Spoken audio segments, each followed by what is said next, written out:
بسم اللہ الرحمن الرحیم۔ مکتب کسے کہتے ہیں؟ مکتب یعنی مدرسہ، وہ جگہ جہاں قرآن کریم کے ساتھ ساتھ دین کی ابتدائی اور بنیادی ضروری باتیں جو فرض عین ہیں سکھائی جاتی ہے اور چھوٹے چھوٹے بچوں کی عملی تربیت کی جائے، اسی کو مکتب اور مدرسہ کہتے ہیں۔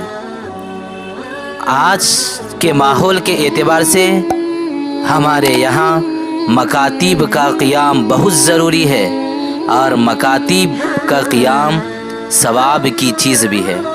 کیوں؟ حضرت مولانا اشرف علی تھانوی رحمۃ اللہ علیہ فرماتے ہیں، مسلمانوں ان حدیثوں میں غور کرو اور قرآن کریم کی تعلیم حاصل کرنے اور اپنی اولاد کو پڑھانے میں کوشش کرو۔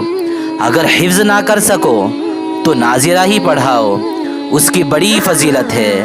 اور موٹی بات ہے کہ جو کام ضروری اور ثواب کا ہوتا ہے اس کا انتظام کرنا بھی ضروری ہوتا ہے، اور اس میں بھی ثواب ملتا ہے۔ بس اس قاعدے سے بچوں کے قرآن کریم پڑھانے کا انتظام کرنا بھی ضروری ہوگا، اور اس میں ثواب بھی ملے گا۔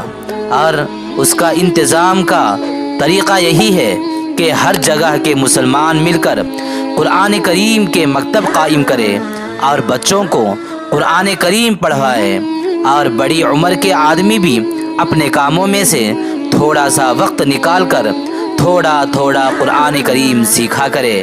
یہ ہمارے لیے ضروری ہے، ورنہ ہماری آگے آنے والی نسل مکاتب سے اور اسلام کی ضروری باتوں سے اپنے آپ کو بھول بٹھائے گی۔